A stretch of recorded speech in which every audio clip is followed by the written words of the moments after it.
Hello students, welcome in my YouTube channel. आज हम ऐसे दो क्वेश्चन लेके आए हैं केमिकल काइनेटिक्स में, जो कि आपके बोर्ड एग्जाम में, नीट में, आईआईटी मेन में आ सकते हैं। सबसे पहला क्वेश्चन आपकी एक्सरसाइज से ही है, एनसीईआरटी की। जैसा कि अगर आपको नीट निकालना है, आईआईटी मेन निकालना है, बोर्ड एग्जाम में अच्छे नंबर चाहिए, तो आपको अपनी एनसीईआरटी की एक्सरसाइज, टेस्ट क्वेश्चन और एग्जाम्पल्स को अच्छे से लगाना चाहिए, उन्हीं पे प्रैक्टिस करनी चाहिए।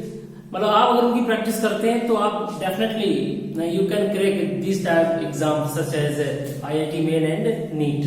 सबसे पहले हम आपको बताते हैं, come to the point, NCERT का एक्सरसाइज का 4.9 क्वेश्चन आप निकाल लीजिए।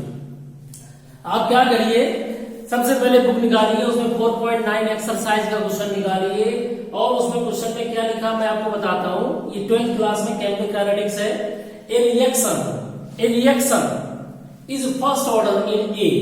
एक रिएक्शन है तो फर्स्ट ऑर्डर है, ओके, ए के रेस्पेक्ट में, और सेकंड ऑर्डर है बी के रेस्पेक्ट में। तो टोटल कितने ऑर्डर रिएक्शन हो गई? ए के रेस्पेक्ट में फर्स्ट ऑर्डर, बी के रेस्पेक्ट में सेकंड ऑर्डर। तो the order of the reaction in, यहां पर ऑर्डर ऑफ रिएक्शन 3 हो गई। कैसे, अभी बताते हैं। राइट, पहला क्वेश्चन पूछा गया, right the differential rate equation. Differential rate equation के फॉर्म में जो इक्वेशन लिखते हैं उसे हम कहते हैं रेट लॉ एक्सप्रेशन। तो रेट लॉ एक्सप्रेशन इसको लिखना है, तो हमने लेटेस्ट कंसीडर रिएक्शन में रिएक्टेंट दो है, ए और बी, ए प्लस बी से प्रोडक्ट बन रहा है। तो रेट ऑफ रिएक्शन ऐसे लिखेंगे, rate of reaction dx upon dt। Okay, rate of reaction आपने पढ़ा है, यानी dx अपॉन dt लिखते हैं, da माइनस s करके लिखते हैं dt। चाहे तुम ऐसे लिख दो dx अपॉन dt, ये प्रोडक्ट का फॉर्मेशन, या a minus x upon D T, ये रेट ऑफ रिएक्शन होता। तो मैंने यहाँ जस्ट रेट ऑफ रिएक्शन को r से शो कर दिया, रिप्रेजेंट कर दिया है। तो रेट ऑफ रिएक्शन बराबर क्या हो गया, आपने पढ़ा होगा, law mass action, rate of reaction is directly proportional to the reactant. जब बराबर लगाते हैं तो कांस्टेंट आता है, उसे क्या कहते हैं, रेट कांस्टेंट कहते हैं। और बच्चों यहाँ पर a की पावर 1, b की पावर 2 क्यों बताइए, क्योंकि उसने बोल रखा है क्वेश्चन में कि a फर्स्ट ऑर्डर है और b सेकंड ऑर्डर है। तो इस पे याद रखना, यहाँ जो वैल्यू लिखी होती है वो वैल्यू यहाँ पर नहीं लिखी जाती है।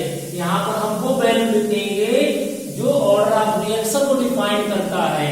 तो जो ऑर्डर ऑफ रिएक्शन को डिफाइन करेगा वो चीज हम यहाँ पर लिखेंगे। तो sum of the power of the reactant is called order of reaction. तो यहाँ पर पावर कितना हो गया, जोड़ दीजिएगा, 3 हो गया, थर्ड ऑर्डर रिएक्शन है। अब इसमें क्वेश्चन में क्या है, पहला था डिफरेंशियल रेट इक्वेशन लिखिए, मैंने लिख दिया। Okay, this is a differential rate equation. Differential rate equation की अगर हम बात करते हैं तो this is a differential rate equation, हो गया।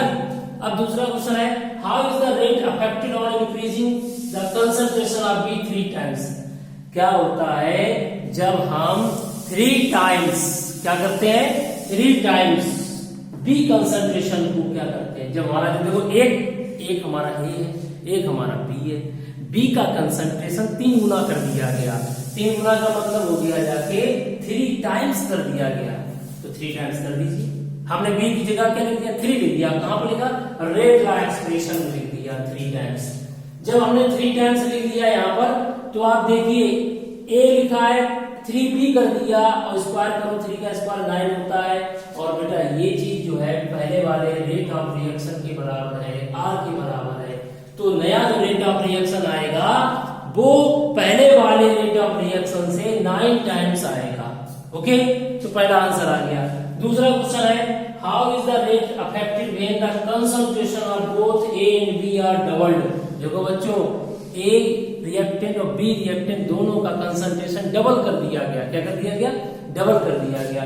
तो हमारा नया रेट ऑफ रिएक्शन क्या आएगा, तो हमारा नया रेट ऑफ रिएक्शन क्या आएगा जब डबल कर दिया गया। डबल करके देखो, यहाँ पर डबल कर दो, 2a 2b कर दिया, 2 का स्क्वायर करो 4 हो जाएगा, 4 का मल्टीप्लाई 2 में करो तो 8 हो जाएगा। और ये जो चीज तुम्हारे सामने जो बची हुई है, ये हमारी पहले वाला रेट ऑफ रिएक्शन इक्वेशन 1 है, और ये हमारा आर आ गया। तो नया जो रेट ऑफ रिएक्शन आएगा वो कितना आ गया बच्चों, 8 टाइम्स आया इनिशियल वाले से। चलिए हम आपसे एक क्वेश्चन पूछ रहे हैं, आप उस क्वेश्चन का आंसर आप कमेंट सेक्शन में देना। क्वेश्चन ये है, इसी रिएक्शन में अगर ए का कंसंट्रेशन हाफ कर दिया जाए, ओके, और बी का कंसंट्रेशन डबल कर दिया जाए तो बताओ रेट ऑफ रिएक्शन कितने टाइम्स होगा? निकाल सकते हो। हाफ कर देना a/2, यहां पर क्या कर देना 2b कर देना। इस तरीके से क्वेश्चन सॉल्व हो जाएगा। क्लियर है? बस आंसर आपको बताना है कि नया रेट ऑफ रिएक्शन कितना होगा। नेक्स्ट क्वेश्चन है हमारा 4.3। ओके, 4.3 क्वेश्चन बहुत ही सरल है, लेकिन क्या होता है जब क्वेश्चन को हम लगाते हैं ना अगर तो कभी कभी कुछ चीजें हम क्वेश्चन को पढ़ते समय ये सोच जाते हैं कि यार ये क्वेश्चन कैसे लगेगा, लेकिन ये क्वेश्चन लगाने का तरीका तुम्हें बेसिक कॉन्सेप्ट से आना चाहिए, चीजें क्लियर होनी चाहिए। जैसे जीरो ऑर्डर रिएक्शन है तो जीरो ऑर्डर का मतलब क्या होता है कि rate of reaction rate constant के बराबर होगा।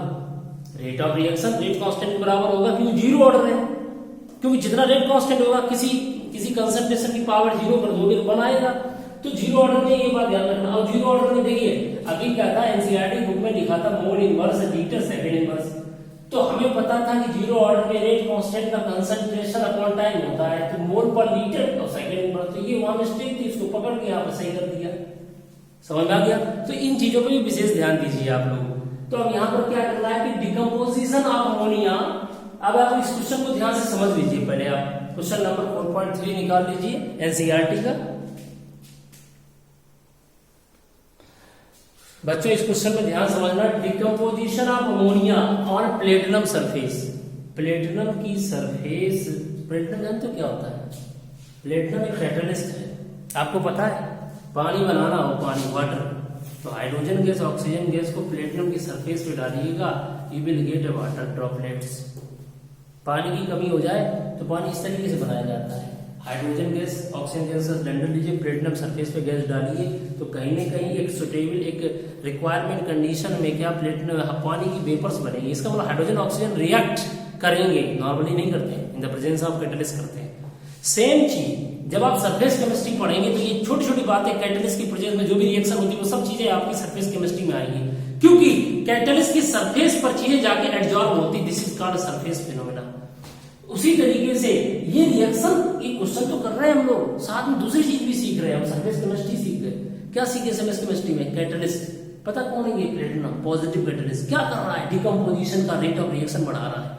अमोनिया का डिकम्पोजिशन करोगे तो हाई टेम्परेचर चाहिए, but we want to decrease the temperature, that's why you should add a small quantity of the catalyst। अगर आप कैटलिस्ट की थोड़ी सी मात्रा भी डाल देंगे तो एनर्जी कंजप्शन जो होगा वो कम होगा। जहां पर 500 डिग्री सेल्सियस टेम्परेचर लग रहा था वहां पर 100-200 लगेगा, हमारी इकोनॉमिकल कंडीशन सही होगी। क्यों? इलेक्ट्रिसिटी का बिल कम आएगा। तो इसलिए कैटलिस्ट क्या करते हैं, थोड़ी सी अमाउंट में कैटलिस्ट डाल देते हैं, वो रेट ऑफ रिएक्शन बढ़ा देते हैं।